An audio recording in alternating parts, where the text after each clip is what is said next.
Hello, hello, hello, hello. Harand, Daz, Queco. Pretty sweet, pretty sweet triangle. One of my best.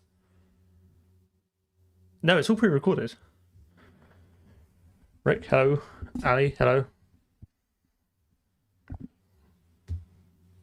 It do be triangling. Quizmfui, hello. Queco in there with first. Exciting. I needed 0 vertex attributes.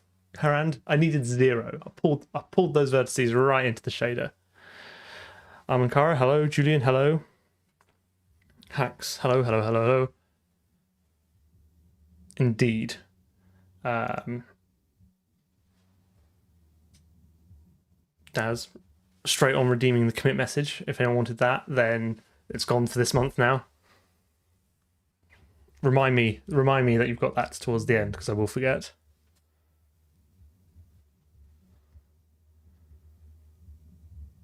Any quick tips on learning C++? I mean, on learning C++ or just like a rando C++ tip? I know. Use the fixed width integer types, or write lots of code, depending on which question you're asking. Minimal libraries, so custom renderer, custom windowing, so no SDL, no glue, GLFW, any of that, no GLM, custom maths, or custom OpenGL renderer. Probably use a physics engine though, just for time. Oh,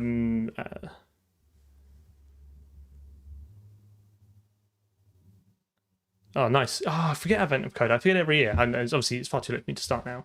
I fixed the timestamp thing on my stream deck, so all be on the lookout for things you think I say that might make interesting shorts, and I'll poke it. Right. This is gonna big triangle. Of course. Also, it's also now Christmas, so Christmas port during the stream. Okay, so yes, get it in now, and Queco will remember. number one fan, Queco. Number one Twitcher. I mean, the graphics card draws them pixel by pixel, and I tell it what to draw frame by frame.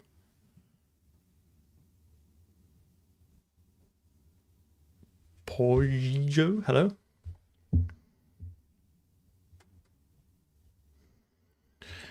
If someone offered me a large amount of money to create a project in a language or tech you've never used before, what would I take a leap of faith towards? I do want to learn some Rust. I do think that's going to be important.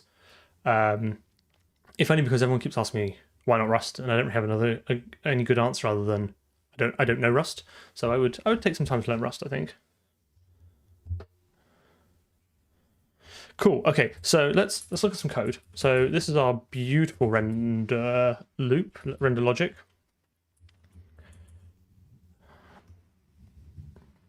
Arm off. Hello. So we've got vertex pulling. You can see from my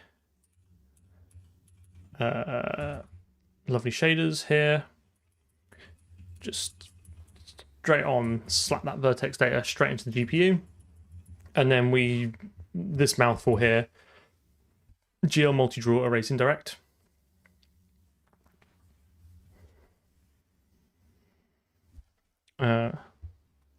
Any questions for job interviews on mid C++ developer? I guess like just general interview advice. Like 1, relax. 2, don't bullshit, because they will be able to tell. Like, be honest with what you do know and what you don't know, but do speak confidently about the things you do know. Research the company and have a good understanding of what they do. Always come prepared with questions to ask at the end. Always. Those are my top tips. Other than that, try and think of it as a bit of fun to talk C++ for like an hour or so.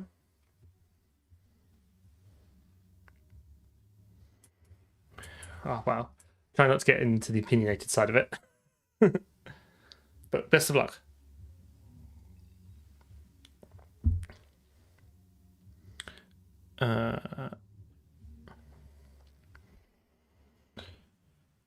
Okay, cool. So basically what we've got here is, we can ignore this. what's really nice is we have this indirect. We have MDI multi draw indirect. So the idea is that we are producing a buffer of commands which we upload to the GPU, and then we tell the GPU, hey, render these commands. So this will scale quite nicely as we want to render lots and lots of things, but I kind of want to build it out a little bit more. We're kind of going ASDO, so approaching zero driver overhead, which is, I guess, like Vulkan before it's Vulkan, if you will, like the last push for OpenGL, to be relevant. So we're kind of going for that. So we got a command buffer which we bind, and we've got a storage buffer which we bind. But what I want to do is, so what am I doing? Right, this is our vertex data, right? So we've got triangle, and we've got some colors and some vertices, right? Again, there's no camera, there's no projection, there's nothing like that. We're just rendering raw triangles. At the moment, I am updating the triangle. Oops, no, I'm not. Updating the triangle color per frame. I don't know if you saw it when it was running, but there's the top vertex color changes per frame, which is fine.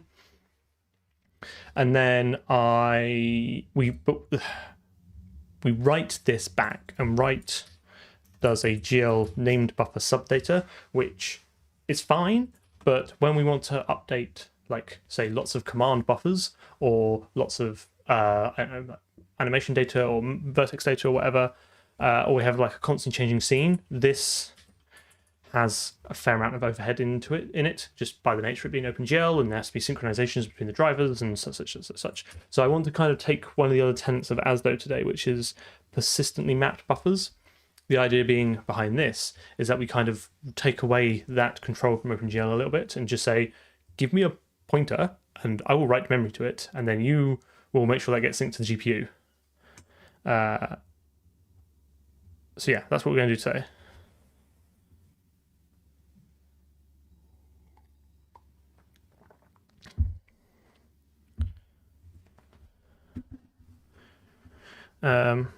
I mean, I think a good interviewer can tell when people have a certain amount of interview stress. Do you know what I mean? Because it is a stressful situation, and hopefully you can put down certain things like nerves and stuff, and hopefully they make you feel relaxed anyway.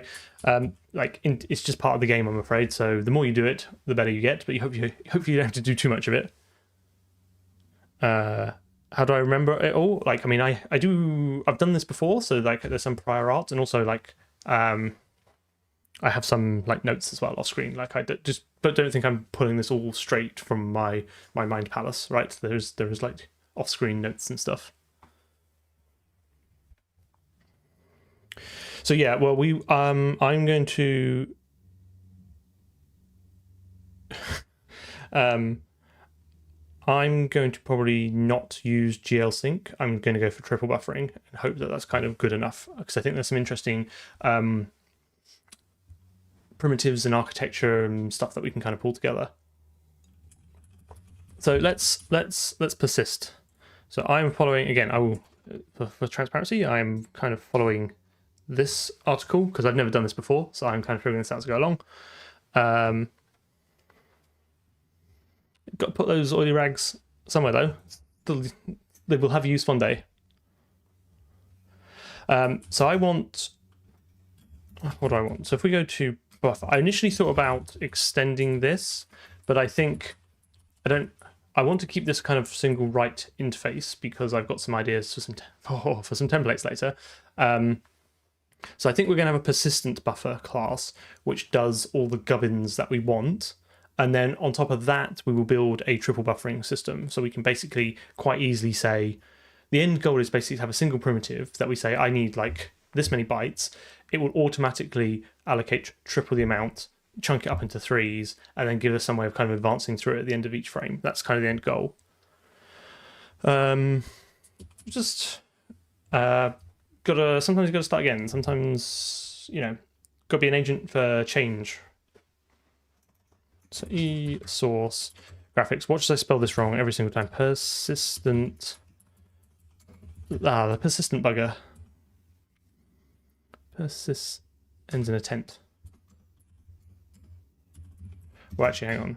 This is going to look an awful lot like the buffer. So I feel we could probably start off with something like this. And then, because the actual interface is almost the same, it's just the mechanics of what buffer. Then I suspect this is going to have a void star map, I think.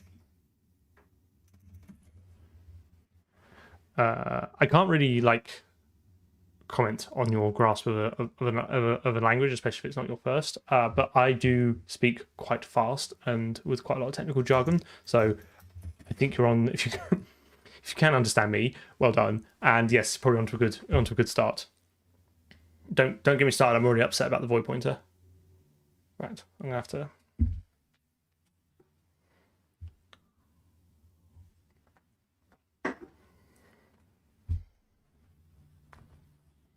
Yeah, well, because it's persistently mapped, right? So I should always have that. But I will probably actually need... actually, is this going to be auto-release primitive? Because I'm going to need to unmap it at the end. It's not separate to the... Oh, someone became a member. Thank you very much.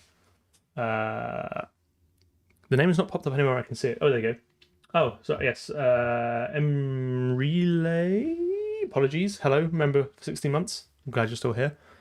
Well, this is going to own the buffer, right? So this is going to own the buffer. This is going to map it persistently, and then I will just use this internally. So these will always be intertwined.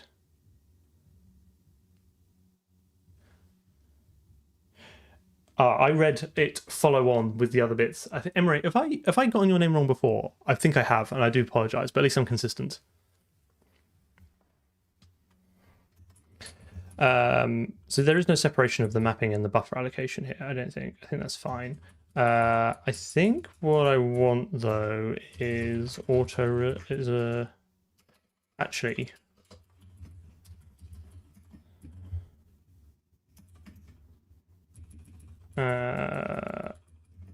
Something like that.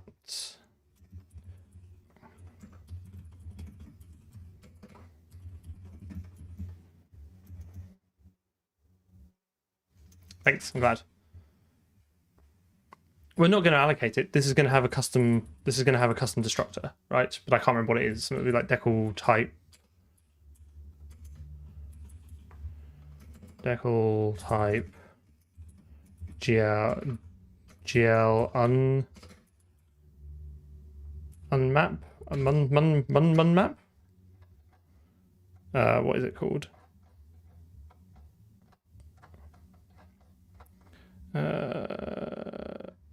GL.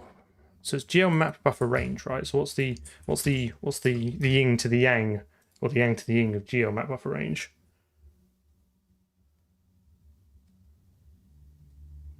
I mean, I would rather.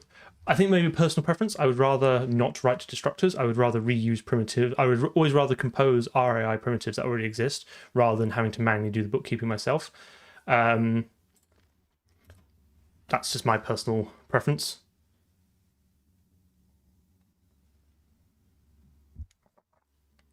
So Extrema, it's a good point. This is just an integer handle though. What it means on the graphics card is kind of irrelevant. But when we construct this, we do pass in.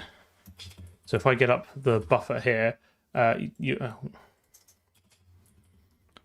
it's kind of us to pass the right destructor in though. So that's where that goes there. That's fine. Good. Do keep me on my toes. This is going to need some sort of, I guess. Well, this is it.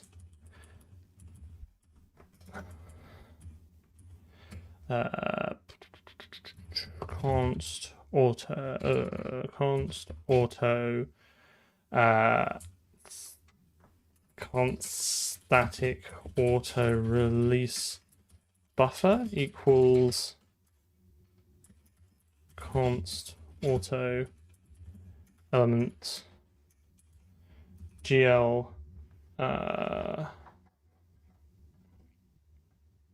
unmapped buffer. Did this just take a single? We on that unmapped named buffer. I'm surprised I don't have it. Oh, it does just take. Oh, ignore me. I thought you had to unmap the pointer, but you're just going to get the pointer back, right? Sorry.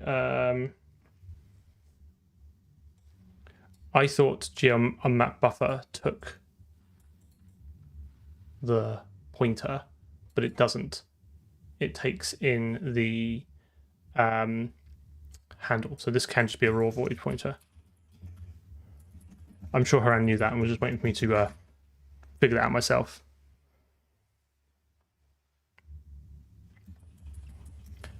That's fine. That's fine. We all make mistakes. Source, graphics, persistent. CPU. Yes, indeed. Blame Haran. So buffer, again, this is going to look largely the same.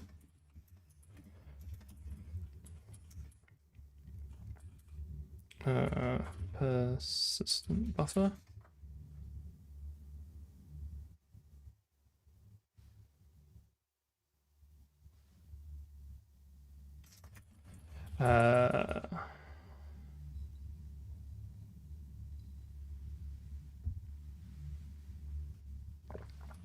Right. So actually, I probably could then do GL unmap. Oh, I don't have it. Ooh. I mean, I don't have the map one. Anyway.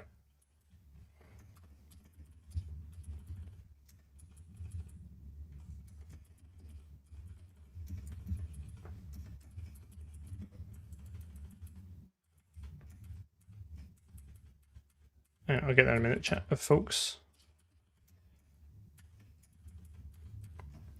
Right, okay, fine. So this is largely the same. So in here, we're going to want to do whatever the magical runes are, which is GL. Okay, fine. I don't have that one either. OpenGL. Back here again. Back here again.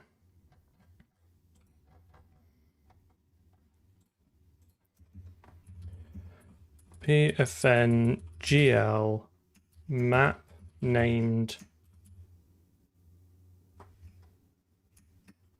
buffer proc GL mapped name buffer.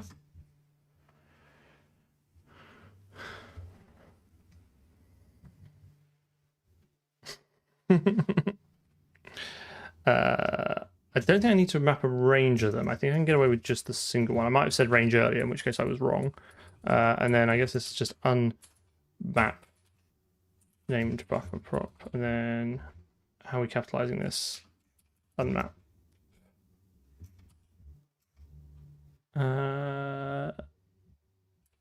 Map named.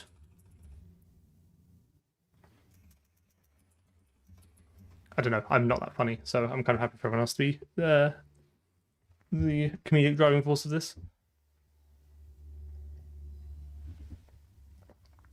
Matthias, hello. Okay, right. So now we should be able to do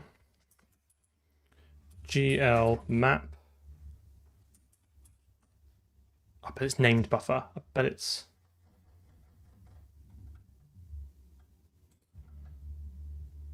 It is. God damn it.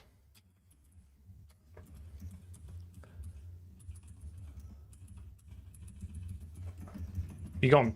Okay, and then I need to pass into this the buffer and the access, which is going to be GL map right bit GL map persistent bit GL map coherent bit. So correct me if I'm wrong, but I can write to it. I don't need to keep mapping and unmapping it, and the driver will automatically sync the memory, the pointer I get back, to the graphics card.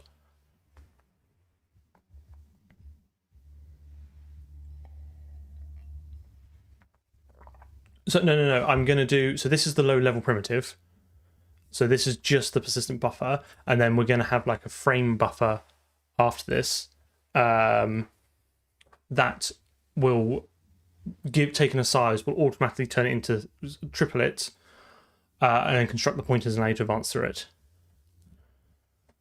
Okay, fine. Thank you for clarifying that up. But yeah, so this is the low level. I like to kind of layer primitives up. So this is just a persistent buffer. At any point, I can say, hey, I want this persistent buffer. And then if we want like a triple framed whatever version of that, then that will be something else on top of it. It does mean that we can then, if we need to, just create one of these once, and then, like I said, we kind of opt in to the triple buffering. That's my plan, such that it is. And then this will be GL unmap buffer.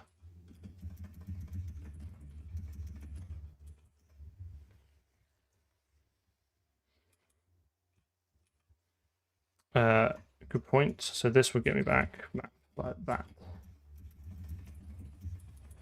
And then all we have to do then is just std mem copy into map data plus offset data size bytes, and that'd be in C string.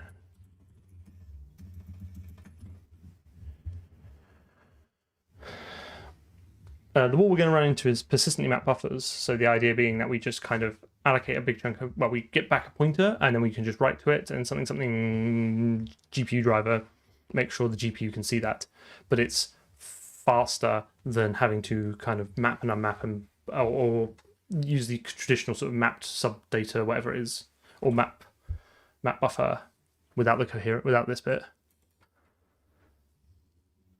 Blue Breeze, hello.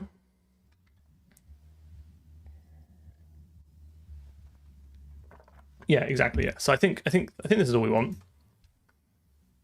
Exactly. This is the whole point. So as long as we have the persistent buffer, right? It's not going out of scope. Then we can write to it.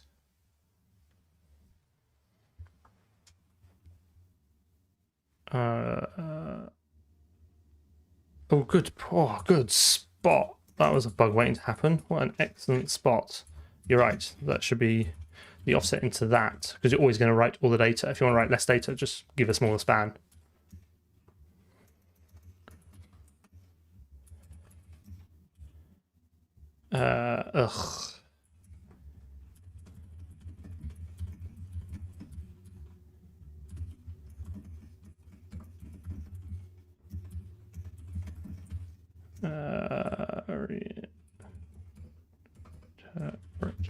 So you can't do addition on a void pointer because it doesn't know it's void. It has no size. Like, it doesn't know how big the allocation is. And when you do an addition on a pointer, you increment it by the size of the bytes of the underlying object. So if I convert to a std byte, which is guaranteed to be 1 byte, then I can do integer arithmetic on it.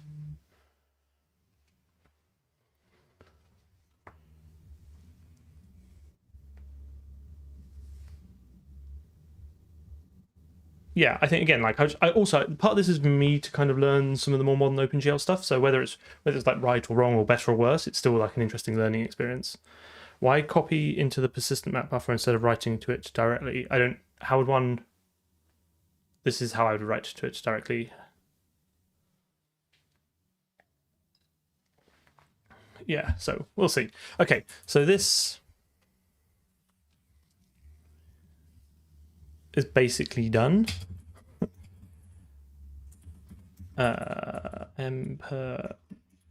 Persistent buffer.cpp.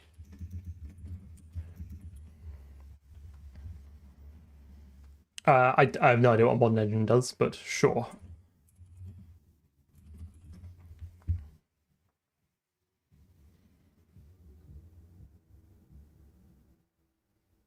Okay, well, that blends.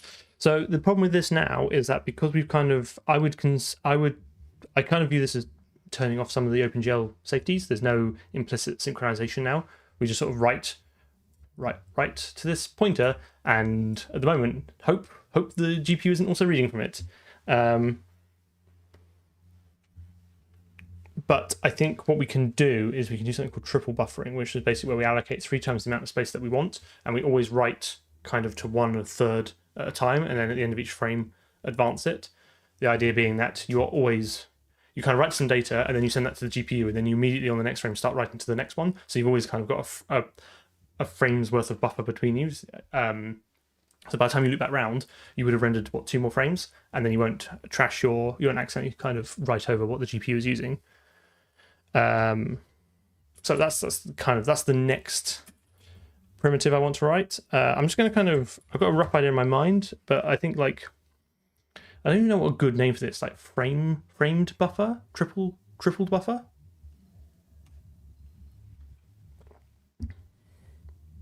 I don't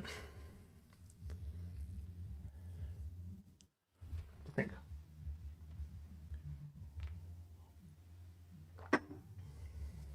I'm going to go for frame buffer, but I reserve the right to change that later, because I'm going to sketch out my kind of vision for this.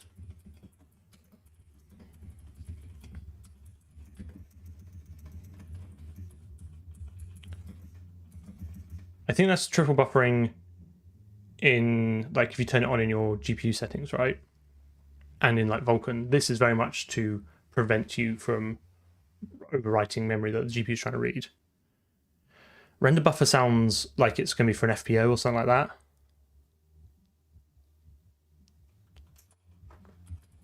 that. So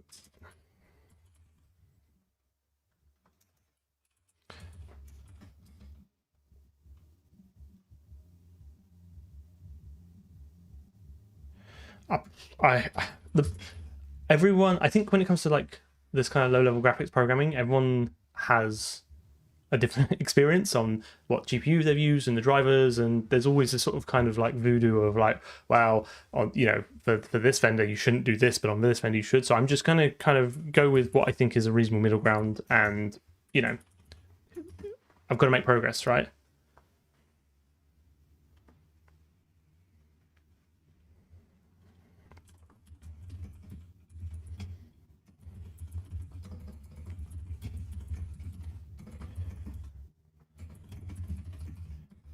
All right, bear with me. What I want to do is basically have this be a wrapper around another buffer type that it will allocate, and then it will use to internally allocate 3 times the amount and then manage the pointers.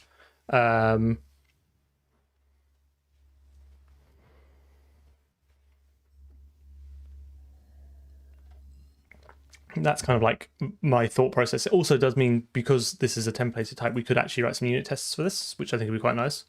So that's good. That's gonna be my plan. So public frame buffer size t size private buffer, right? And then this will be buffer size times frames. So this will give us the triple allocation. Yeah, I'm not sure I super like the name, but I really can't think of anything better at the moment. So I think let's just prove out the, like, it's a quick Vim one-liner to change the names.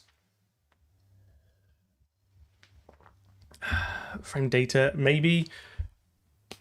I think almost like framed buffer might be better, but it is what it is. So let's make some progress, and then we can figure that out later.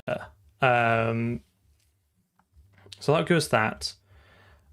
I then need to basically maintain a size t offset, right? That I'm going to write to, and then we're going to need some sort of like auto advance.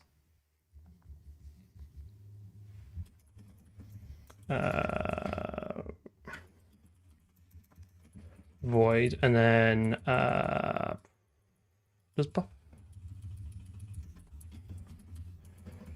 let's do the size t original original size, just to not get too confused. And then we can do original size. Ooh. Try to be consistent. Size, and then we can do offset plus equals, hang on, offset plus original size modulo original size times frames. Is that right?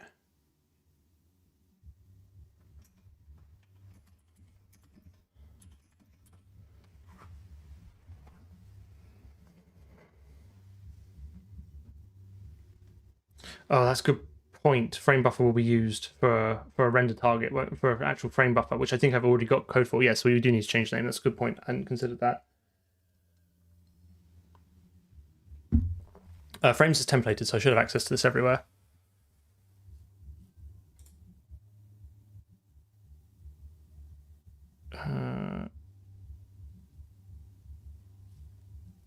Multi buffer. Because I was thinking something like circular buffer, but like one that has other connotations, and two, it's not quite the same. I think multi buffer might actually work. Let's.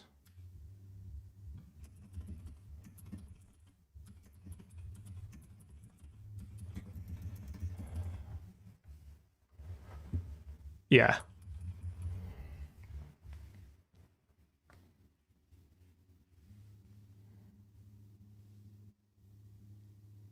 I think that's right. So at the end of each frame, we can advance it, and then we'll have. Hang on, let me just move source graphics frame buffer to source graphics multi buffer. Oh, I hate everything. Move source graphics frame multi buffer HG to source graphics multi buffer dot H. Multi-buffer. Okay, fine. We're back in the room.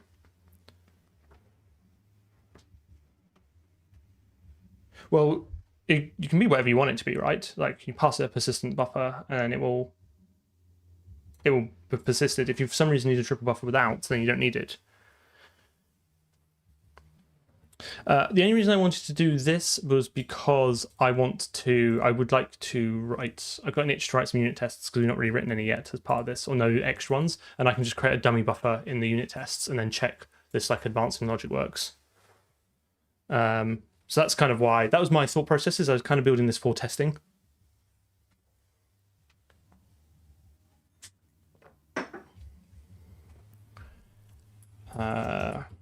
Got to maximize the chance of getting it all working in one shot. Okay, and then if we go to buffer, then actually no, well, no, I don't need that. No, wait a minute. Sorry, I do. Sorry. Then we'll have a write. I got to get this. I got to get this right. Hash include source utils data buffer.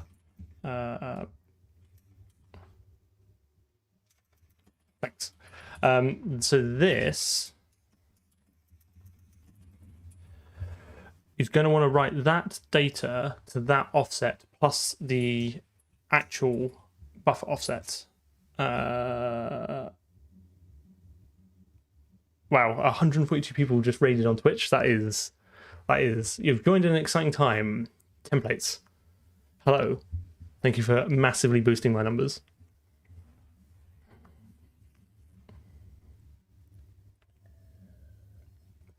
Okay, so I'm gonna now also have an overloaded offset, which is absolutely fantastic. I've picked some absolutely stellar names today. I think this might need to be frame offset. So let's just, because otherwise one will get confused between offset and offset underscore. Okay, fine. So now I want to do, because the buffer is all one big buffer, so I want to do buffer dot write data and then offset plus the current frame offset. I think that's all I need to do, right? That will...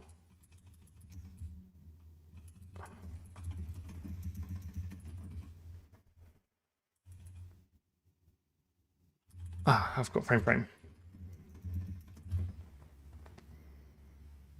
Is that right? So I've carved it up into N or F frames. I maintain an offset into each of those. And then when I write some data, I write into the offset plus the frame offset. I mean, I'm gonna write some tests for this. We'll write some tests and we'll see how it all works.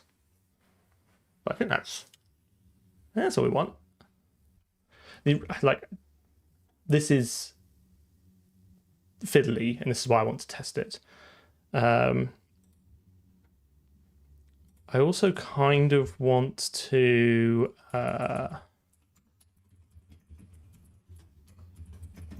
just knock out a quick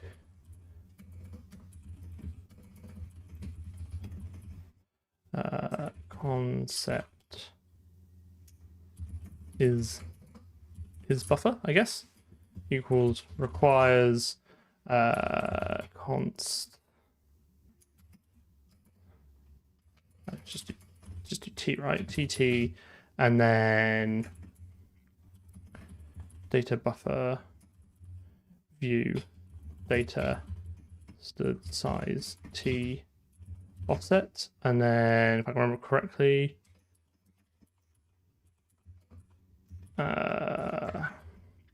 t dot write data offset.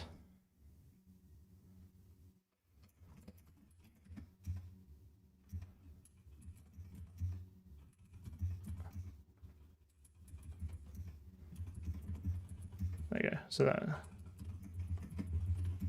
that's better. Feel better now.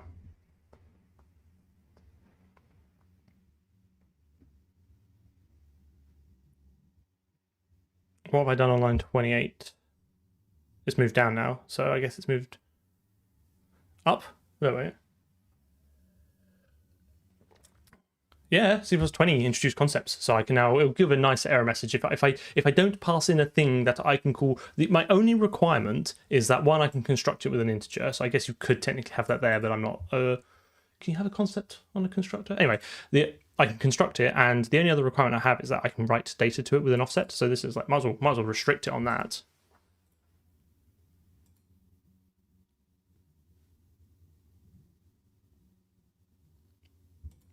This is true, yes. It's C++20, which is half a decade ago. Man, that is crazy.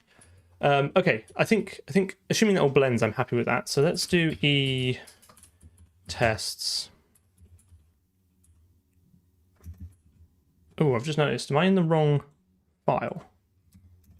If I somehow...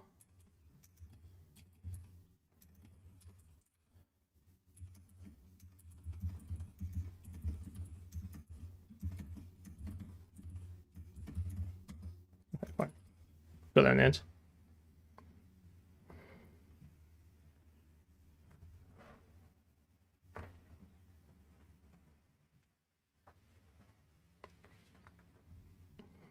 Yeah, so this will be header only because it's a template. I don't really have a lot of choice in the matter. Okay, e tests multi buffer tests.cpp -- include graphics multi buffer. For the first time ever, the Twitch numbers have overtaken the YouTube numbers. So congratulations everyone on the Twitch. We've done it.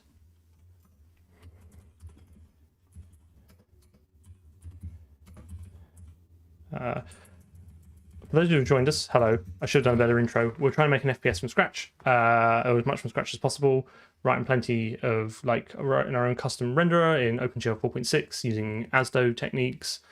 So we've already got MDI, we've already got vertex pulling. Today I'm doing the persistent buffer. I can explain all of what that makes sense as we go along, if that helps. Neovim is...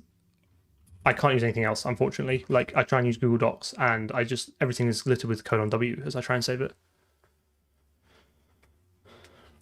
I just don't think is C++ 20 really considered a recent standard now. We're about to finalize 2 more advances of it. But yeah, I mean, keep going, keep writing C++, keep learning. Test. Also, you should definitely hang around to the end of the stream because there is an exciting announcement at the end. Suspense.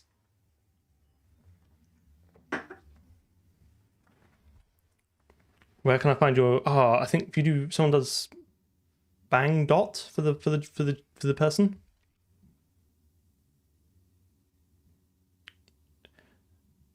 Yeah, exactly. Yeah. I don't think C++ is getting worse by the day. I think if anything, it's getting better, maturing. It's getting there. Is it dot files? Bang dot files? I can't remember. Someone. This is how I kind of fudge engagement. Is I tell people to do the Nightbot commands, but I don't really tell them what they need to type. So they keep typing loads of stuff, and then my engagement goes up. No, I've never considered using SDL3 GPU. That's just a personal choice. For doing stuff live, I want to do as much from scratch as possible because I think it's interesting and fun and a good learning experience.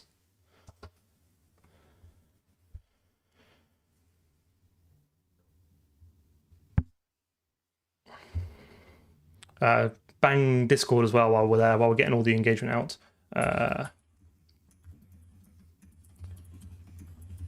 A classic.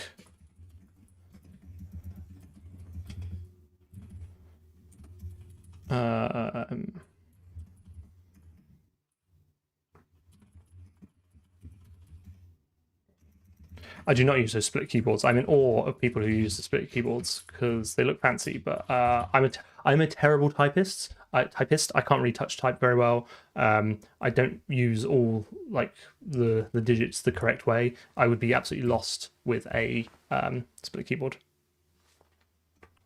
Oh, don't want those multi-buffer testes. That is not what we want.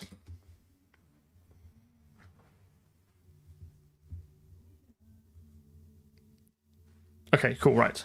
Just once, I think quite early in my career, I wrote a bunch of tests in a massive bit of software which already had loads of tests, and I didn't properly do this bit. And then when I ran it, I was quite naive, and I was like, but that's lots of green, and my test must passed. And then, so now I always like to start with a failing test, and I like to see it to know I've integrated it. That is a pure idiosyncrasy on my part, and you should not feel the need to do it. Oh, YouTube is catching up. This is exciting. Big numbers today. Big numbers. It's also on the bingo card. Right. Okay, fine. So let's do struct fake buffer. I think what I need is I just need to like record vector I'm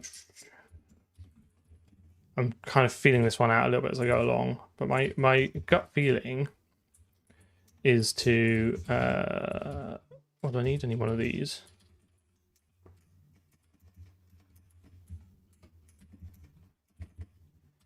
UFS. C to the def. My gut right. My gut feeling is to just record these and then just kind of assert at the end that I got what I expected.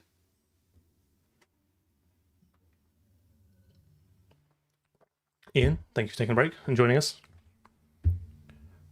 I really, really wanted to use modules. I was all geared up for it, but it just doesn't quite work with ClangD in a way that suits my workflow. So I did try really hard, and I lost quite a few evenings trying to get it all integrated. So that's maybe more of a failing on my part, but I would like to use them in the future.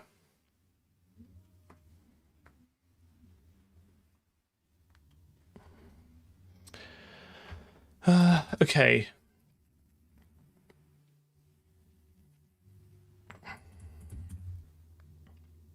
In fact, actually, let's do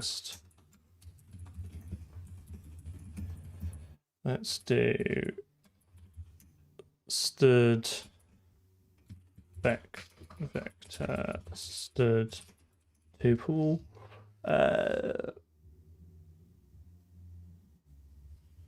How am I going to do this? I wonder if I need something like stud byte pointer.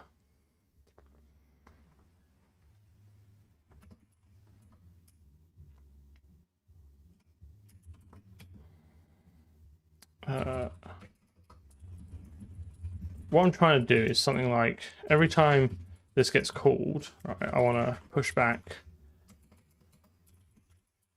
data.data, I guess. And then I guess the size t offset.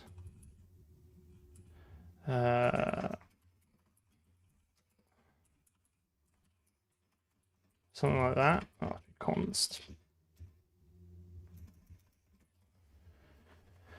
I will probably be using GDB to debug this when we get there. You're right, I can't go there.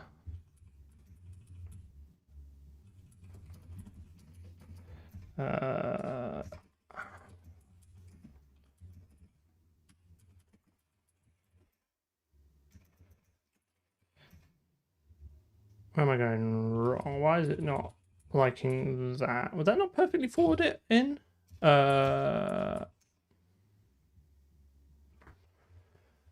is that not? I guess the alternative is stud make tuple. I suspect I've just got a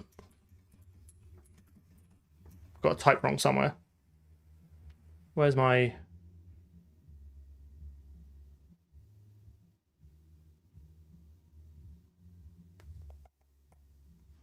I have to let the compiler help me on this one. Here we go. Pushback. It's cause input function size t as right cause pushback. Come on, where are you? You're in here somewhere.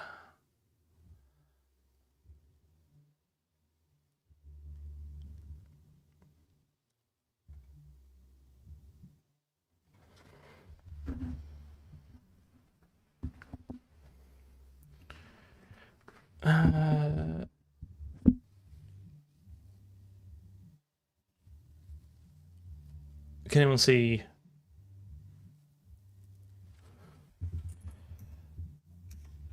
Passing discards. Where's that? Where am I failing to see this?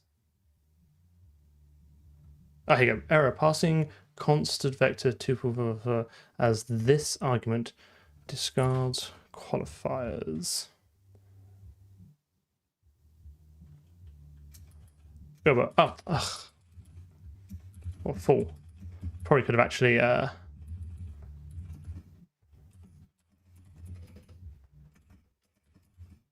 we go. Got there in the end.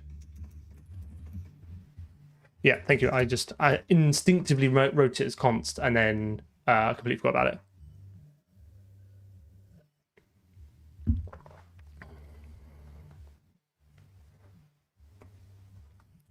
Okay, so that should just do it. So let's just do like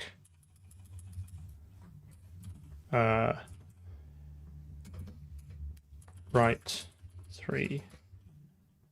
Well, let's just do actually single write. Okay, so we should be able to do a UF auto multi-buffer equals UFPS multi-buffer fake buffer 3 ZU and then I don't know, like 10 ZU in there. So that should do a single write. So const auto expected equals stud vector of stud make tuple null oh my god, this is gonna get gross. Reinterpret cast const byte star Oh, I've actually called it as well, haven't I? Null pointer, and then the offset will still be 0 ZU. I think that's what we want.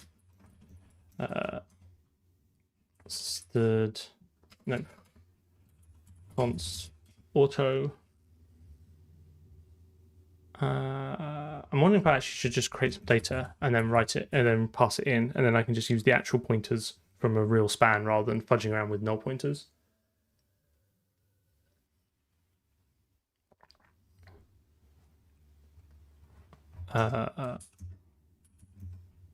Lilu Dallas Malt Buffer. What? Let's do so data buffer equals ox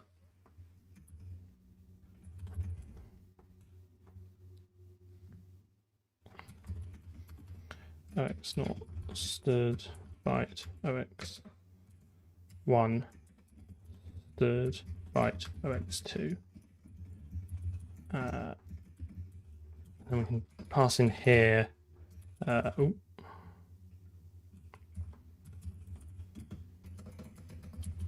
Data equals that, and then this can be data dot auto data view equals UFPS data buffer, and then UFPS data buffer view over the data. ZU is just the suffix for promoting it to a size t.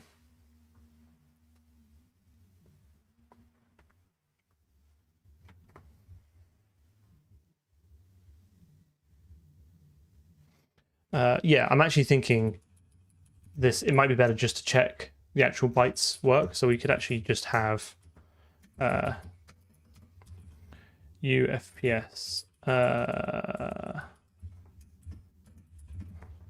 data buffer.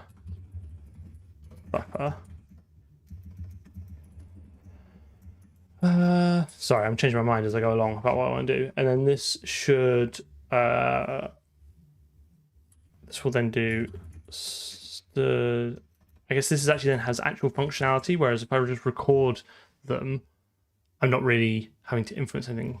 Do you know what I mean? Like I can assume that the write code will work, like a memcopy will work.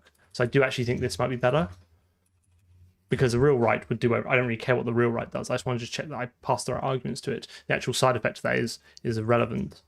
My code has exploded out in ways that I really hoped it would not. Size bytes. Okay. So what's going to be my...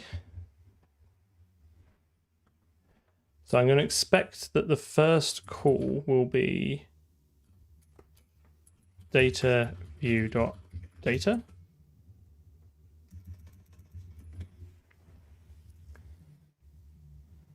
That's what I'm going to expect the first call to do, right? I'm going to expect it to call with this data into the 0th offset.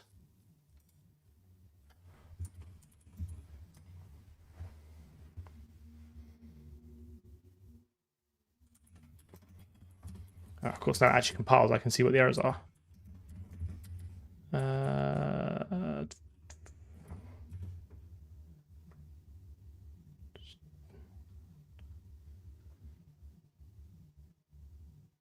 Cannot convert size times 3 from std byte to std bit. What? Where have I?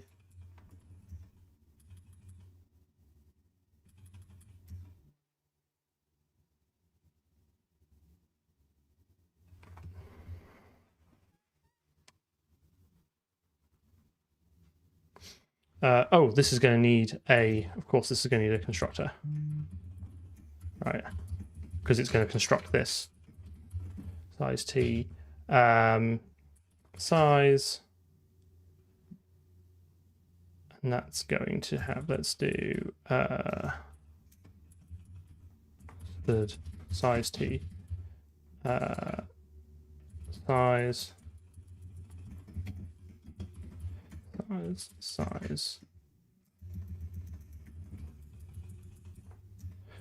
A little bit filly, this. A little bit fillier than I thought it was going to be, but I think it'll be worth it. I'm hoping we can actually render something today. But I think it's important to lay the groundwork right.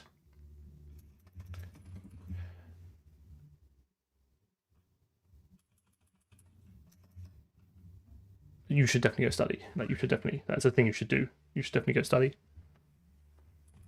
Okay, so that looks good. So then we can do assert equals data. Nope. I actually kind of like to assert I pass 3 times the size in, but there's no way of kind of getting it out without muddying the interface. So I think we'll just have that there. Assert equal expected. Sorry, let's do. Oh shit! No, I'm gonna have to. How am I gonna get this buffer out?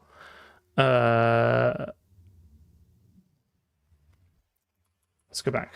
That's fine. We can do this. I will have to just provide an escape hatch. Well, no, I don't. I mean, I've got it here, right? And it's all templated, so I should just need const auto. I'll probably need the buffer anyway, the internal buffer anyway, right? Because like I'm going to need to map it. Sorry. Auto buffer const buffer return buffer. There. Right, that's the thing I'm gonna need, right? So now we can do this. We can do mb.write data view 0.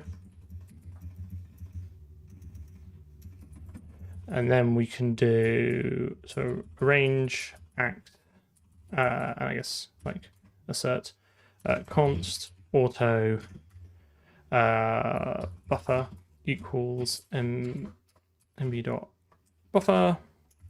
And then we can do assert equals buffer size equals data dot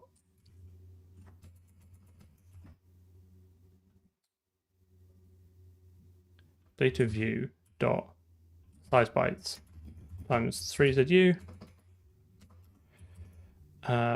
and then assert equals buffer dot write calls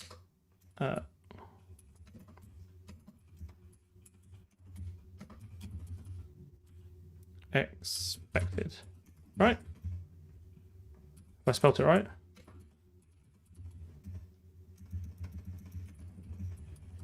Oh, I'm glad.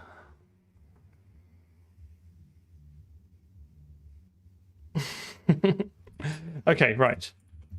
I can't see how that won't work. Boo, boo.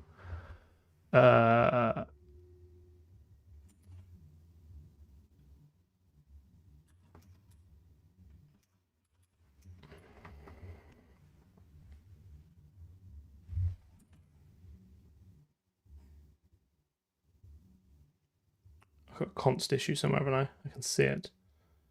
I can see it because it's like passing const fake buffer as this discards qualifiers in the call to fake buffer write.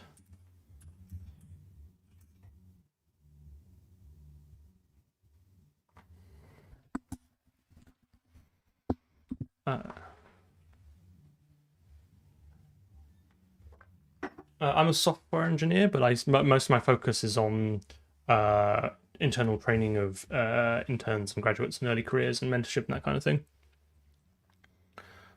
Yeah, I want to push back the tuple there, don't I? Because isn't that a tuple there?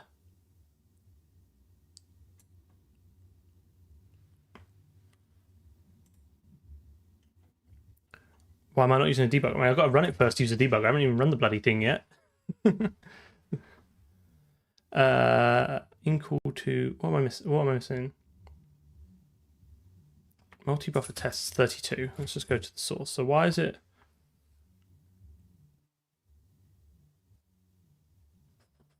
I've turned that const off. That's fine. can't see what it's passing const fake buffer as this argument discards qualifiers. Is it a problem? Can this not be const? I guess that makes sense. Yeah, that's fine. Oh, the buffer and the persistent buffer can be const because they just make OpenGL calls. They don't actually mutate the state, whereas my fake one does actually mutate the state.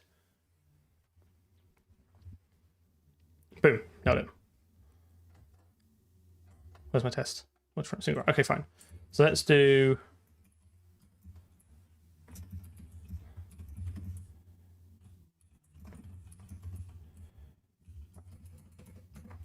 Let's do triple right. So if I now, if I do right and then mb dot advance and do those, right? This should do 3 writes, and each of the subsequent offsets should be. So this should be data view dot size byte times 0 zu.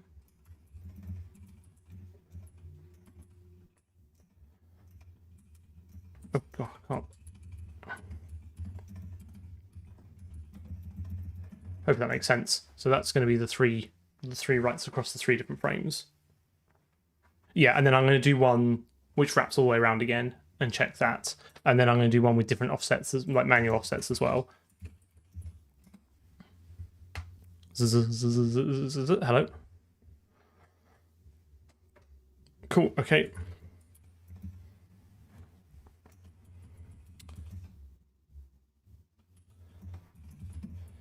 And then quad right. So then this should be L0.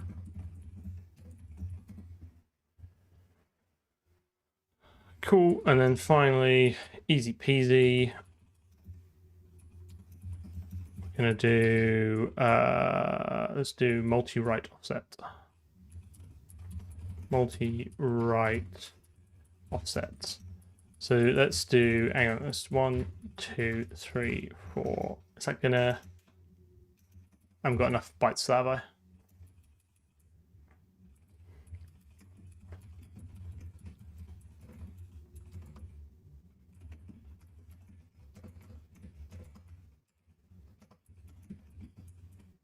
I've seen the typo. I've seen it. I've seen it. Don't at me. Okay.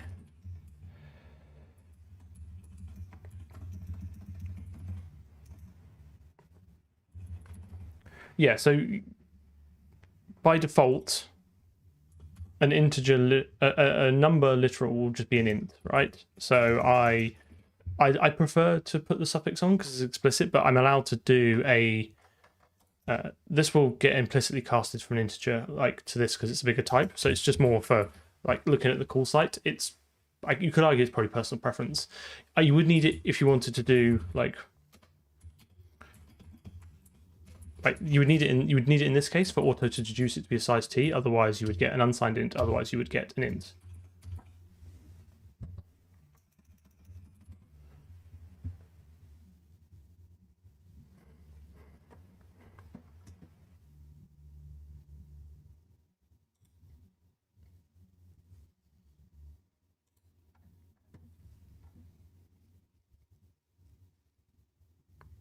Yeah, thanks. Right.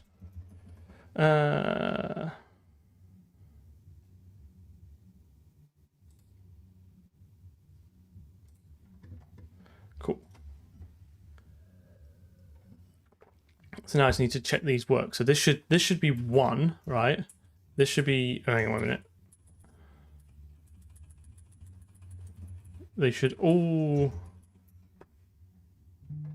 still have these, but then they should all have different offsets within them.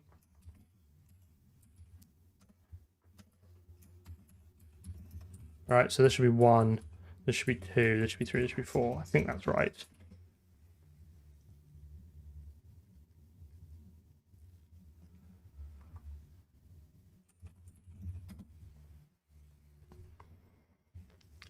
Nailed it. Perfect tests. Absolutely perfect tests. What could go wrong? Indeed. Okay, I quite like that. Maybe a lot of these things maybe not how other people design them or want to do them, but for me this kind of makes a lot of sense. It's testable, it's composable. I think it's kind of neat. I will actually multi-buffer wrapper over a buffer type will allocate size times frames amount of data and can advance through the internal frames.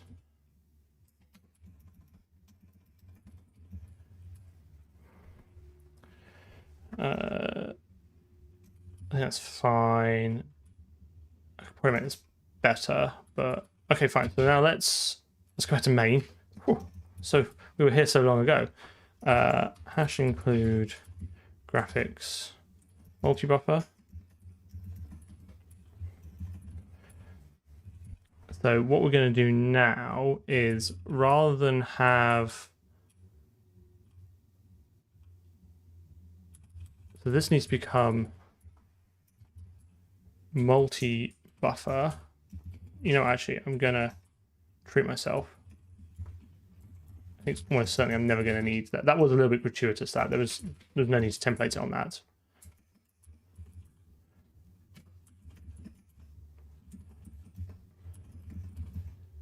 Okay.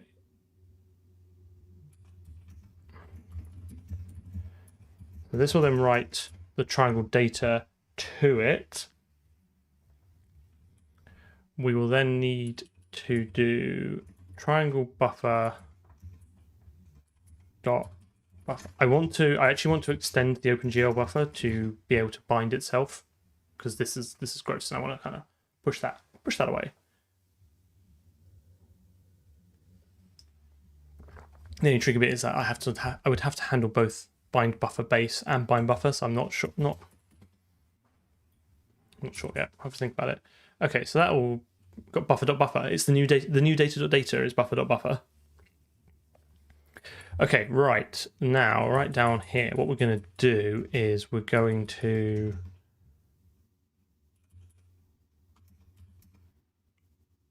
want to draw it first, right? And then do triangle buffer.advance, and then update it for the next frame.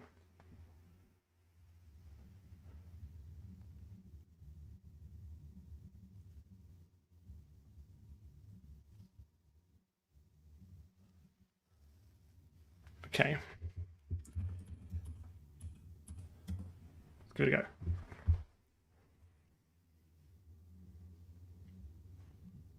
I mean, my graphics card hasn't exploded.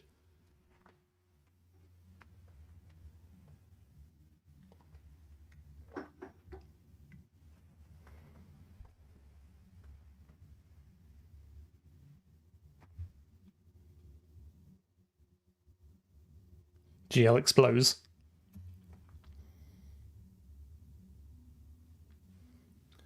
Is that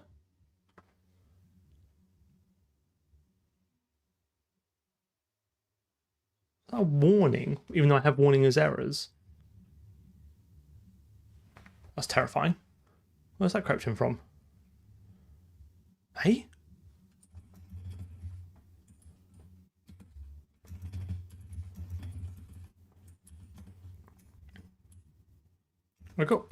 I'm worrying. Unless I've missed the flag, but I'm pretty sure that's the flag I want.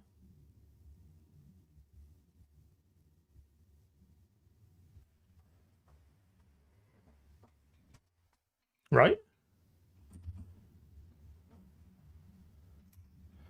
Anyway, let's have a quick look at what it was complaining about on line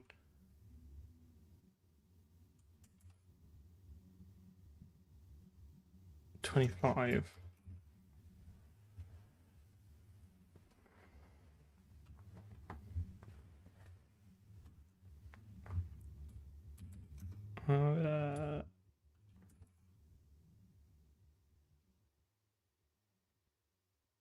Narrowing conversion, size times 3 from Oh, I know why.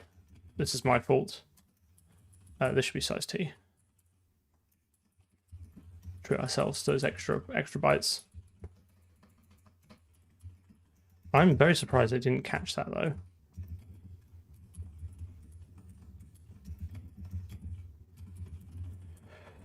Very surprised indeed. Any weird casting I need to do now?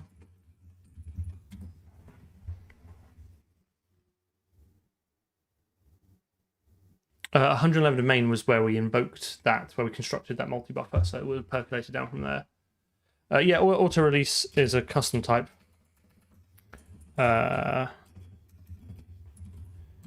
It's like a unique pointer for integer handles. Bang code, bang git, bang something like that. All this is open source, and you can kind of have a look around yourself. I think we could treat ourselves to some commits from that. I think that's good. I think that's good. I'm gonna give you like oh wait a minute, hang on. I owe Daz. What do I owe Daz? Do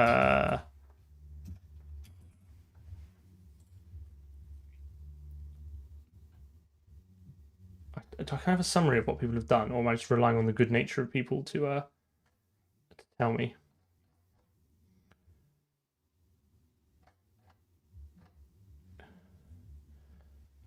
How can I just want to view the rewards people have cashed in, because he wanted something in main, didn't he? Yeah, I think he wants a comment as well, so we'll give him that. He wanted like something like this, wasn't it? You can't handle the dance. Cool. Okay. Thank you. Okay, buffer and buffer. So commit this to change buffer size. I bet that's in persistent buffer as well.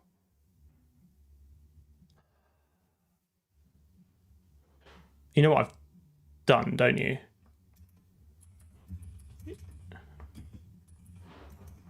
I've congratulated myself far too soon. Haven't even used the persistent buffer yet.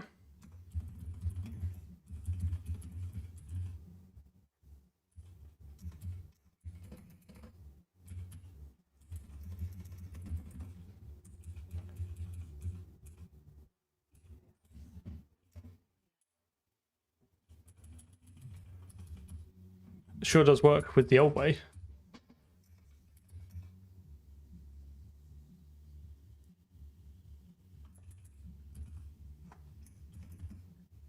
Right. Let's see if this works. The persistent buffer also has the same issue. That's why I was confused about it. Oh no.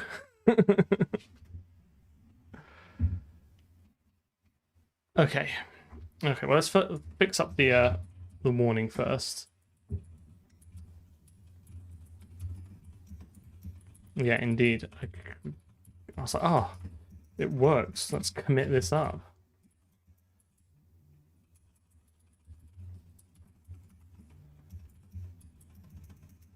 Okay. Let's have a look. What's the stack trace give us? You could call it the engine part. I guess it's like the internal gubbins. It's not going to be like a separate engine. But it's not gameplay. It's like the foundation of it. Okay, so we've got the...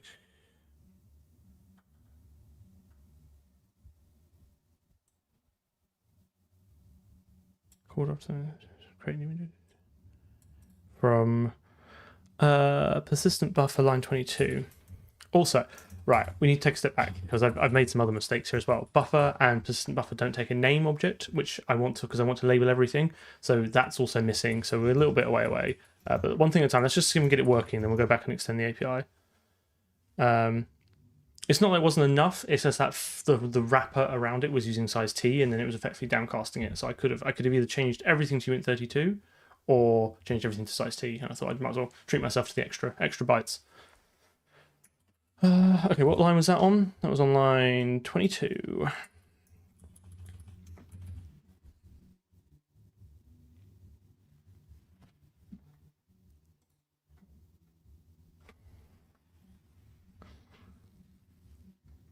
Does it need a different? So what's the actual error? GL invalid enum invalid access mode. Because well, I say I know OpenGL. I certainly don't know Vulkan, and this should in theory be easier. It doesn't like the access. Why is it not like the access? Oh, interesting. The article uses because they use map buffer range. Oh, okay, fine. These are all wrong.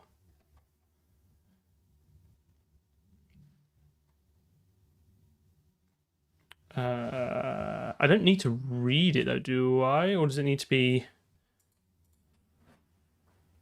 So let's have a look. So yeah, so I need this, and then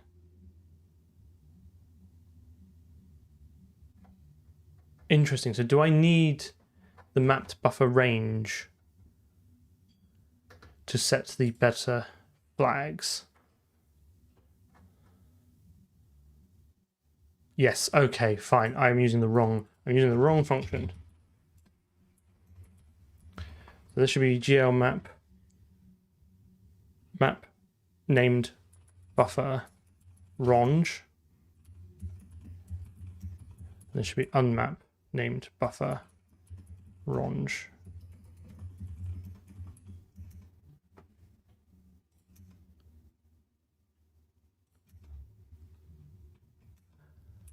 Unnamed. Oh, so hard to see this. Unmap named buffer range. Is that right? Or do you not need a range to unmap it? Do you just keep the original?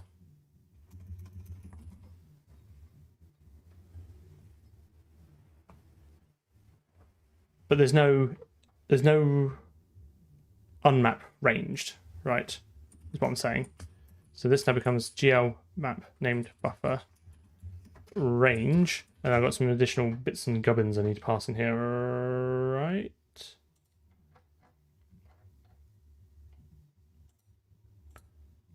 Buffer, offset, length, and access. So buffer,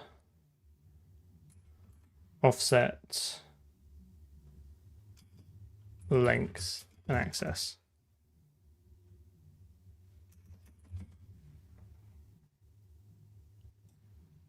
Offset being specifies the start address within the buffer, the length buffer. I think that's fine.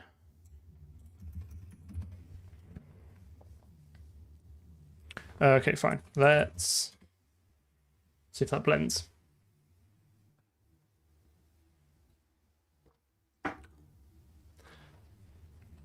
Can that buffer for right access when it was created using GL map right? Created without the GL map right bit.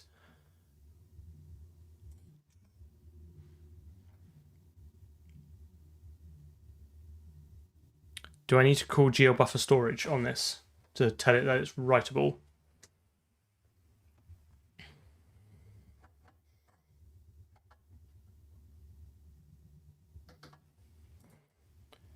Do I need this? Creates an initialize. Do I need GL named buffer storage where I can give it some additional flags, that being persistent? Oh, can you just do it all in one go? Oh, that won't map it though, will it? But that will just say it is mappable. Presumably, I also then need to say it's persistent and coherent.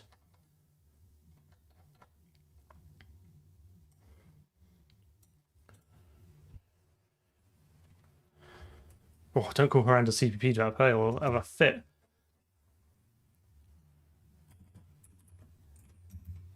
So, do I have buffer storage anywhere?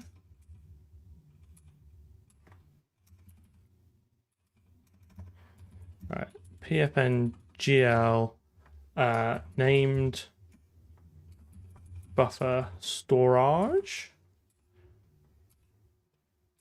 gl named buffer storage sortage. Oh, sorry, my big dem's in the way of that.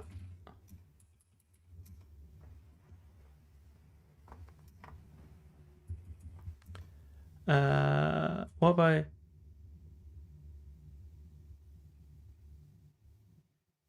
I've already got GL named buffer storage.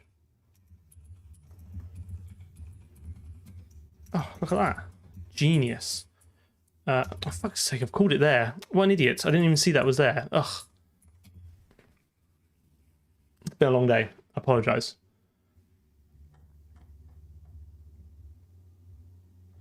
So now I want GL map right bit. I basically want all this, right? I want absolute pleb. Okay, fine. Let's see if that blends.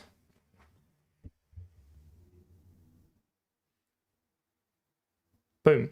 So a persistently mapped buffer allows me to get a pointer back that I can write to, and then something driver magic, it automatically appears on the GPU. It's just potentially less synchronization overhead than constantly having to call up buffer subdata or map and unmap a pointer to it.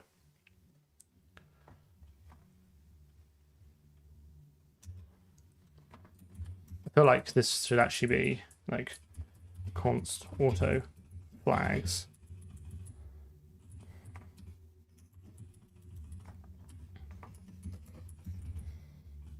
And then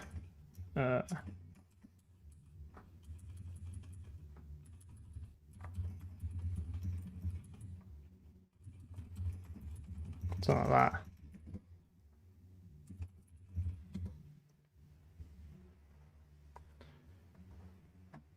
Cool. Okay, right. Now we can start commenting some stuff. Do I want to do all the naming changes now? Yes, I think I do. So let's... where else did we use this? Was it in the shader? I could take a string view? Yeah, okay, fine. So I want to name all my things.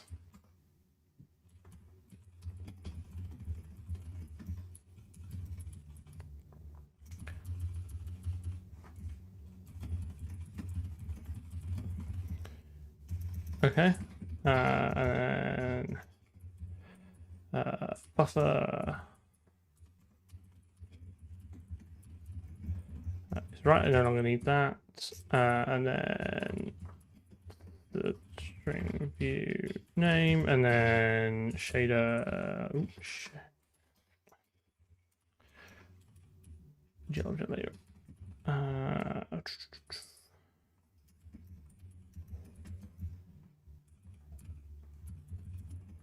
And then I guess what? GL buffer, I think.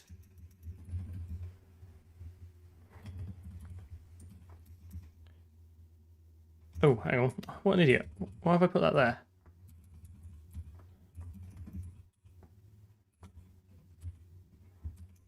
There you go.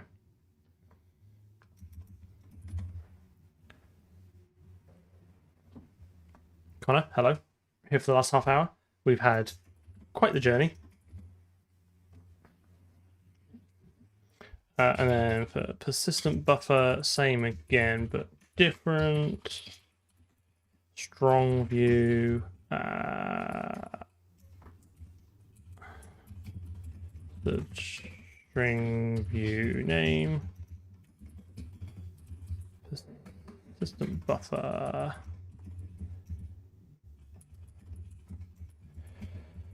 The string view name. Oh, I'm going to have to update all the tests as well. It's probably worth doing this now, so at least everything kind of commits like I would, like I kind of sort of semi know what I'm doing. Buffer.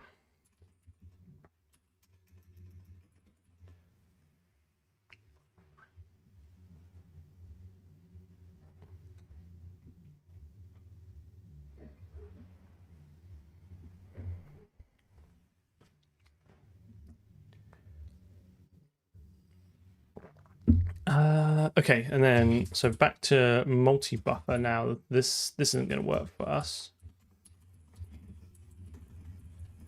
Do I not need to include concepts when defining a concept? I guess it is a language feature.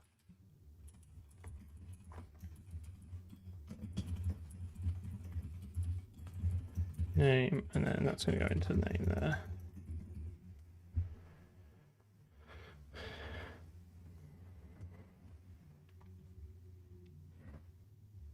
Xantonym, hello. Okay, so this is going to make the tests incredibly unhappy, which is fine.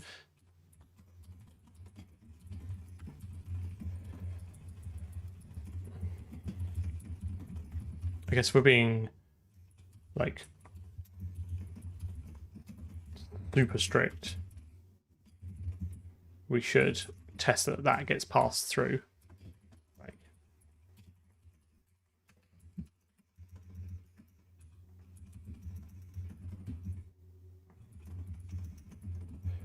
so here we're going to do test buffer. And hang on, using namespace launder. Oh, maybe one day. I really got to get a clean pointer to something.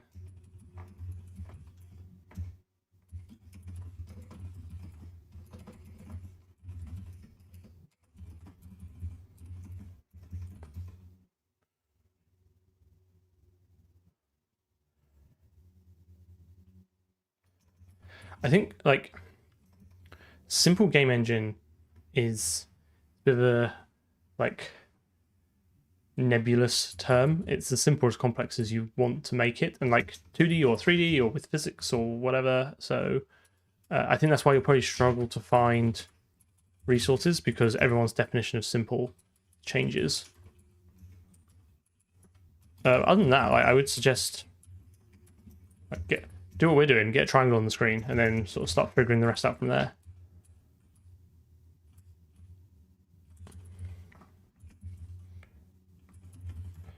That equals buffer.name test buffer sv. I'm just going to make that string view just keep in case gtest macro horror gets grumpy with it. Oof, oof.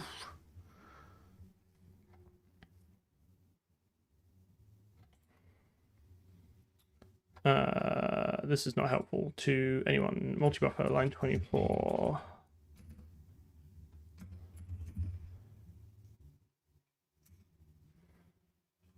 Oh, because I've not actually given it a name here, have I? So let's give this triangle buffer. And this should be command. Presumably, is the command buffer going to need to, presumably the command buffers need to get in. Presumably, eventually, the command buffer will also have to be a multi-buffer with a persistent backing, because we're going to be writing to that every frame as well.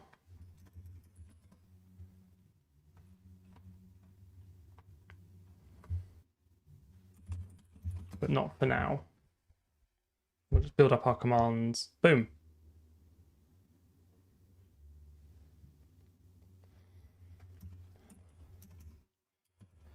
Okay, fine. Buffer. So commit improve interface. I think I add persistent buffer class. Add OpenGL functions. Add multi-buffer class and tests. Commit integrate changes, discard. Okay, cool. So what's next then? I quite like that. That's pretty good. That's kind of what I wanted to do with this stream, but we've got half an hour left, so I have to try and maybe do a bit more. I think we probably want to render multiple triangles or a cube, and then we need to do camera, and then we need to do UMGUI.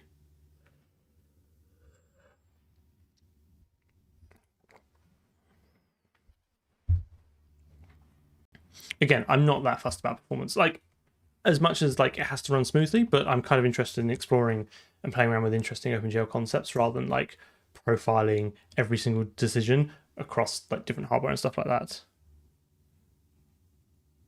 We'll do our best. We'll do it with our best. I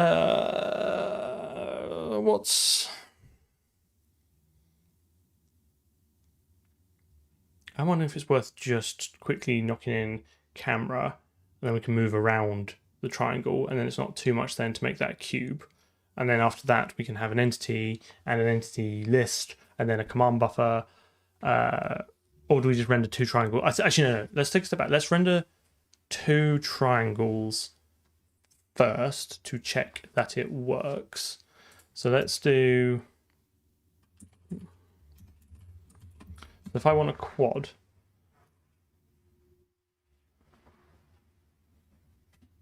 then I'm going to want. So, which one is it? My brain can't figure out which one. So this is the Azure one. So the top one, so it's X, Y.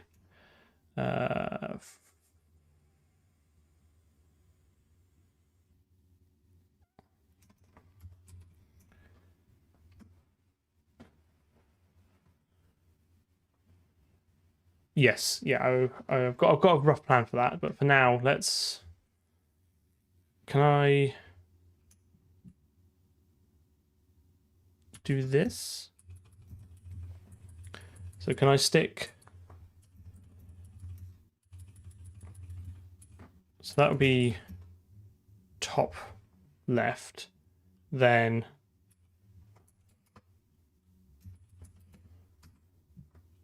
bottom left, then bottom right. Well, there is no VAO, right? It's all vertex pulling. So all we do is we just squirt them into a big old buffer and we pull them into the shader. But yeah, I mean, I think eventually I will just have one massive VBO with all the vertex data in and another one for the index data, and then we'll just trap pointers across it. So top left, bottom right. Yeah. And then top left. I've got to check. Oh, hang on. Is this going to have a weird winding order? I'm going to top left counterclockwise to bottom right to top right. I think that's right.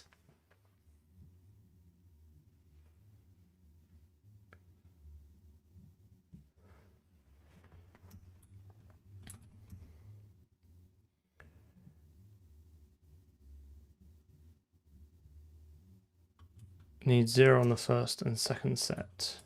0 where?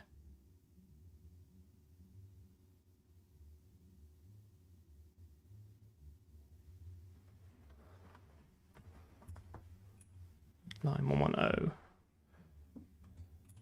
Well, don't I want it to be the same? Oh, yes, you're right. Yes, sorry, good point. Top left. Bottom right. I don't think this is going to look like an absolute mess, but it doesn't matter. I just want to draw 2 triangles. So hang on, how am I doing this then? So I've got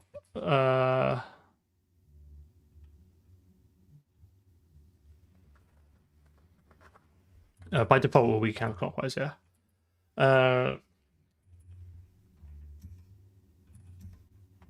So 1, 2, 6. Const indirect commands equals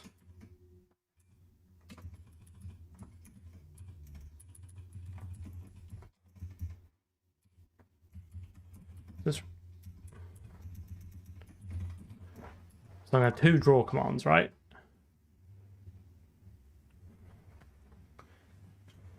But I need to change some of these gubbins, right? Okay, I'll go through and check those in a minute. I want to try and see if I can figure this bit out first. So what I'm doing, I've got, which one have I got? I've got geo multi-draw arrays indirect.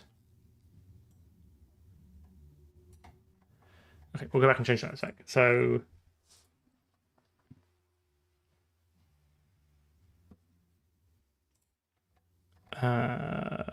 there's a similar way base index. We have to go here to find out what these will do.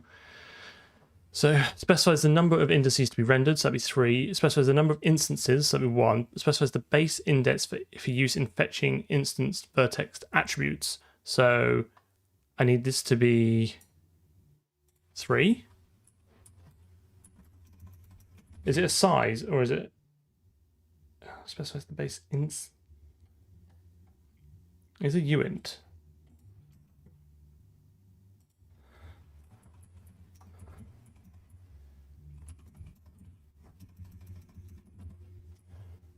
And what do we think this needs to be?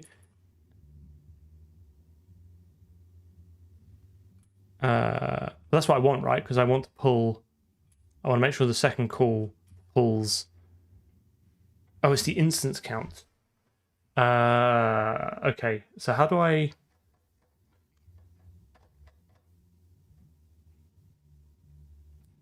What's first then? Specifies the starting index. So I want that to be 3. Because that'd be the base index for GeoVertex ID, right? So I think that's what I want. Yeah, okay, fine. Got there in the end. So write all this in. And then, so hang on, someone was telling me that I've got all this wrong. Last should be 0, 0, 0.5. Is that, are we happy with that?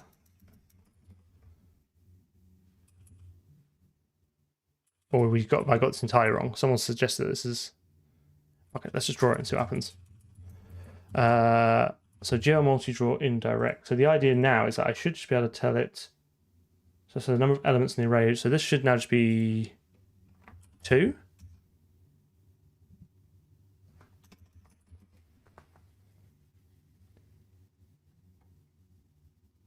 And I need to change the stride?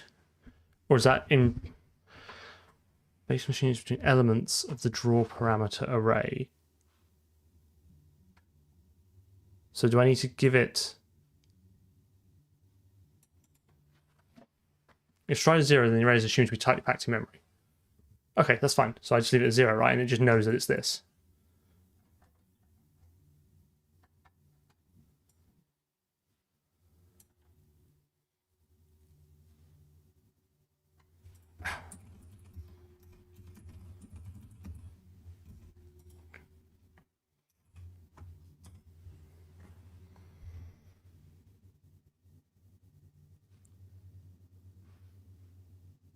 Nope.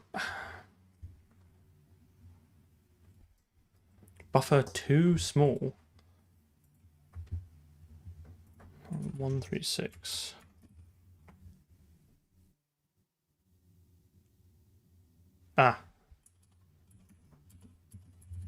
Sorry, still only had size 1.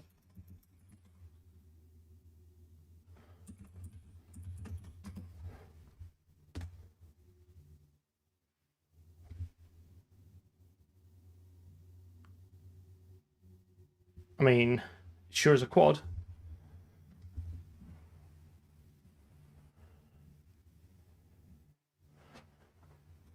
I do feel like that second triangle, the colors are wrong though, right? It should be 6, 1, 0, 42, 42.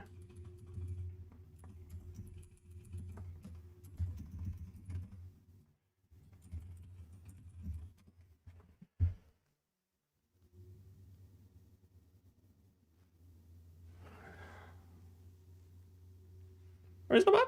I probably changed that other color as well to just playing for time now.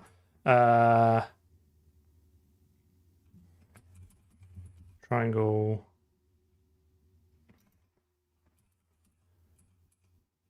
3.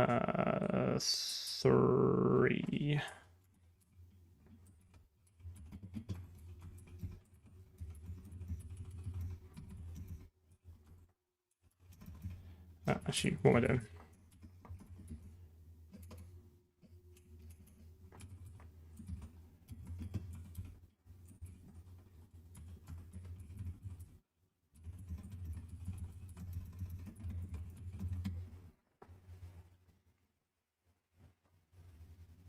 There we go.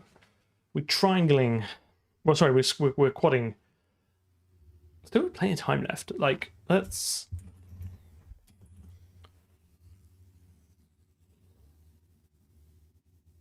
I think there's some other tidy up we can do.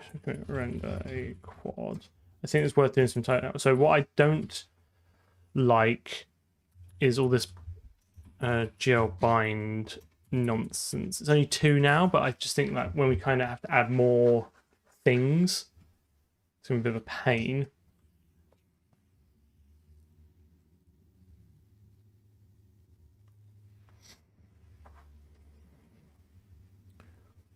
It could just be a free function at the top. I think I could extend the buffers to know how to bind them, but actually, part of me thinks actually we should just shove all this over to a renderer class now.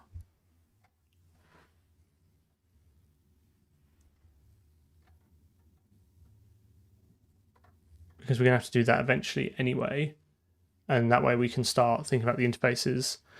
Yeah, okay, let's do that. So let's do E source graphics renderer.h.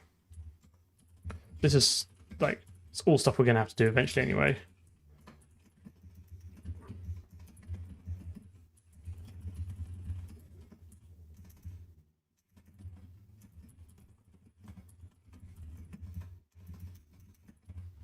The multi-buffer allows us, it basically enables triple buffering. So we can write to it and then it'll internally allocate 3 times as much space as we need and partition it. And then every time we render to it at the end of the frame, we can advance where it writes to next. So we can always basically be writing to some graphics data, to some graphics memory, and then as the GPU is reading it, writing to the next one on the next frame. I don't know what I'm going to need, but I know I'm going to need that. And auto render void, going to need that as well. That's probably all we're going to need for now, I think.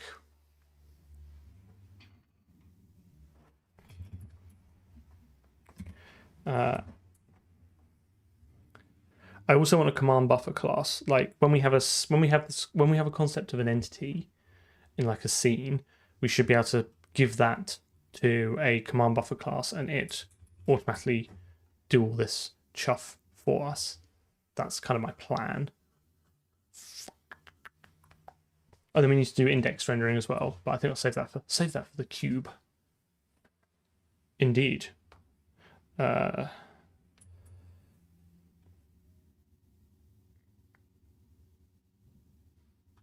feel like I've started writing code and kind of stalled here. So it's going to need basically all this.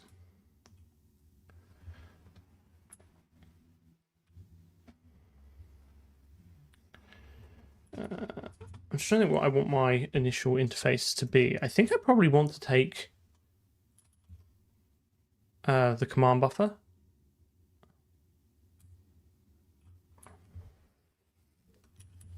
But who's going to own the vertex? I guess the vertex data needs to live outside of the renderer because it's irrelevant to it. The renderer should just be given, I think really the renderer should be given either a scene object, which we don't have yet, or a bunch of commands, like indirect like commands and render it. I don't have a scene yet. I just don't know if I'm going to want to flesh all that out now because I don't really know what it's going to look like yet. All I know is I want like a bunch of this code like out of here.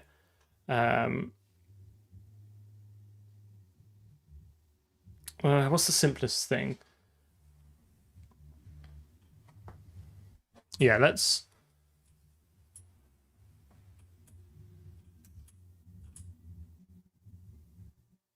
So... render... I'm not a massive fan of this interface, but I think it will get us going where we need to, like now. again, this will all need to change because it won't always be a buffer, but we can do const buffer command buffer. So we're just going to render a command buffer. Yeah, exactly. Source graphics renderer.cpp hash include graphics renderer namespace UFPS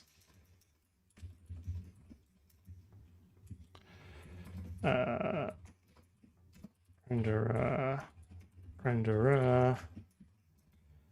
auto renderer render const buffer command buffer void hash include graphics buffer. Okay, fine. Let's just go to main. Let's just pretty much like start carving out code. So we're going to want that. And then we're going to want that. Oh, interesting. Who's going to own that? I'll keep it out for the moment because I need to have a bit of a think about how all this buffering is going to work, whether it lives inside the render or not. But I think for now, we can move that out. And then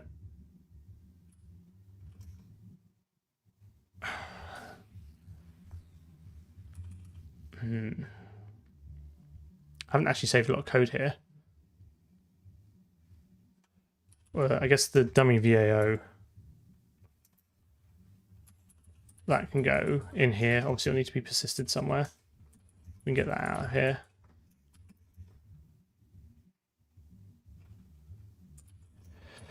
Yeah, I'm just wondering if I've now bitten off more than I can chew for the last 15 minutes of the stream.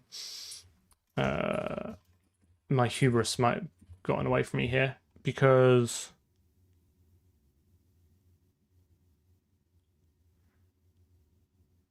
yeah, I think it's going to have to pass in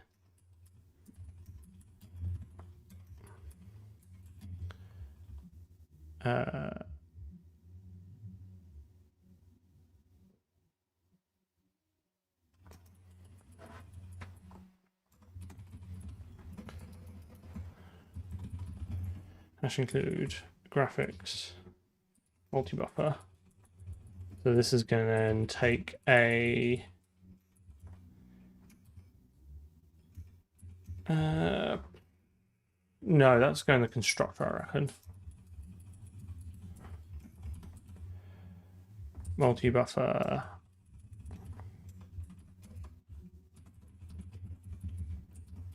Persistent buffer.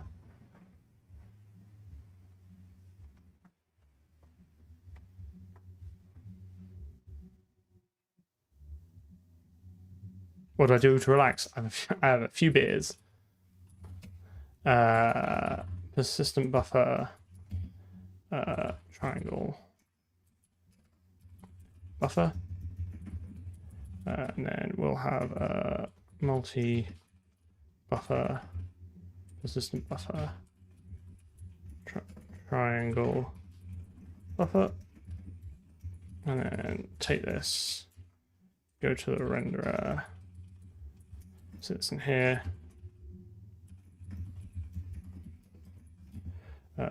Triangle buffer. We'll take ownership of the triangle buffer, I think.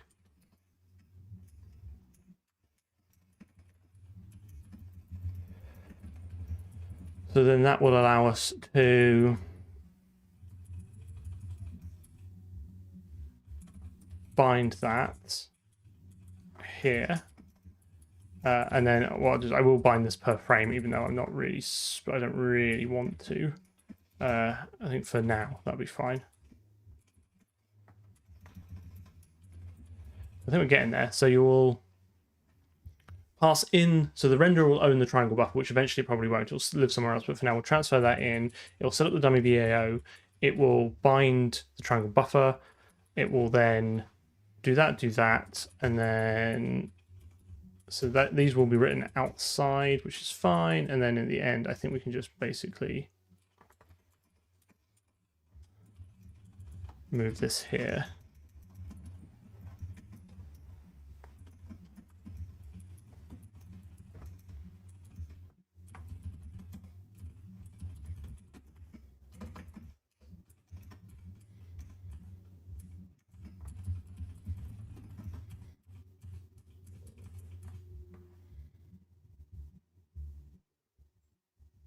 Oh, shoot, no, I don't have that data anymore. Is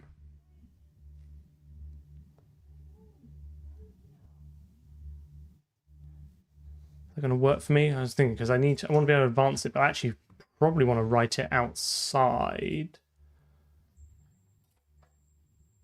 But I think that's fine, actually. I can keep that here.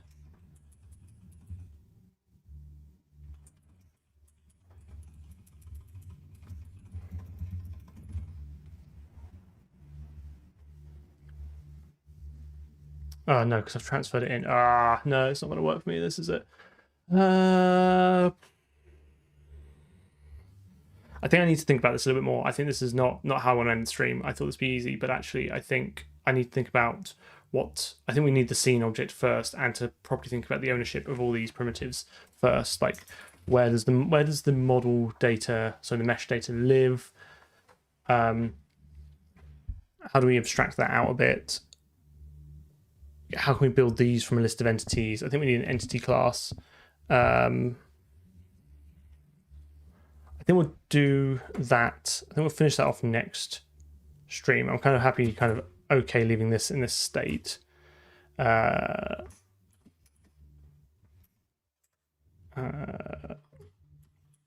stream are we on? Stream 3. So I don't want to push that up and get that built.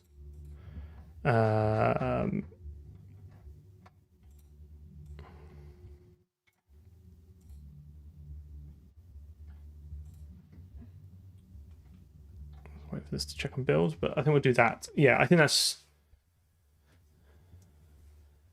No, I did not add the delay, so this will not work. Yeah, I just need to think about it. To be honest, I thought 2 hours will be taken up, because I normally stream for 2 hours doing the persistent buffering. So the fact that we finished a little bit early, we have to do a bit of tidy up, which is nice. But I think a dedicated stream with a fresh brain on, and then we'll build out all the primitives. I don't use Jira because I get enough Jira in my day job. Well, I'm more than happy to use something else. I can't like this. It's all coherent. Anyway, so I do have a project here. So what I will do is I will add a to-do actually to create renderer.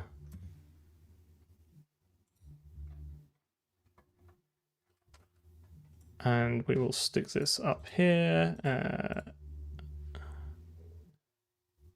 As duck, how do I tag it? Labels. Oh my god, this is so many clicks. There you go. So we'll do this next time. I think we'll create a proper renderer. I'll have a little think about it before, like, off stream. I won't do any work, obviously, but I will think about it. We do have a nice build infrastructure now. So it builds it on Linux, hoofs it over to Windows, tests it on Windows. Yeah, I try and make sure it's readable. So I do, like, I have the code much smaller when I code, but like the streaming is actually more for you guys than it is for me. Let's just check this test. So that's done. So we can merge that in. This then kicks off the release build. The first thing it does is it bumps the version, so it goes into CMake and well, I think we might be right today. Yeah, we won. There's a race condition here where it doesn't always work. So this will automatically patch the CMake version number up one, and then once that is done, it kicks off a release job, which goes through, and now with the new release, runs it, C builds, C makes it, C tests it, C packs it. So I stream every Wednesday and Sunday at 8 o'clock UK time for about 2 hours. Before everyone disappears, though, hang on. Where's the? I'll leave this running. Okay, first of all, GIFs for YouTube. Sorry, I have no GIFs for Twitch.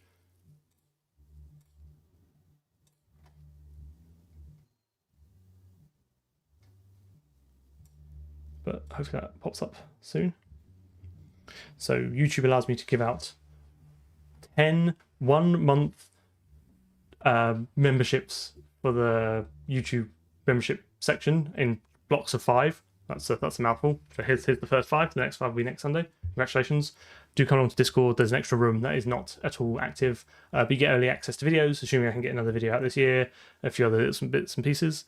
That was the first thing. The second thing is that, yes, do go to Discord. Oh, good. AC's here. AC's been doing a huge amount of work behind the scenes. And we have pulled together the next community challenge, which I guess announcements now. It's a month-long challenge to write some shader code and do some interesting programming. And it'll be a bit of a competition over who can make like a fun demo or something fun graphically. If you head over to Discord, there will be more details, but I will post it on YouTube as well. But we've got a month-long community challenge to get people trying to write some shader code, basically. There'll be a bunch of stuff in there to kind of get you started. You can use whatever language you want. You can use C++ or Python or JavaScript or your own boutique language that you've made yourself. So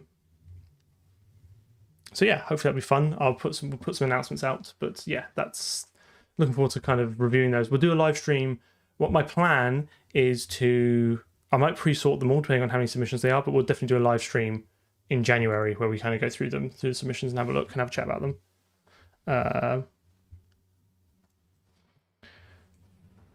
It's true. Okay, so that's released. There's also been a notification on Discord that lets you know there's a new version to go out. I think someone's already tried it and does have some bugs, so I do need to kind of track those. I do have a bug section somewhere, but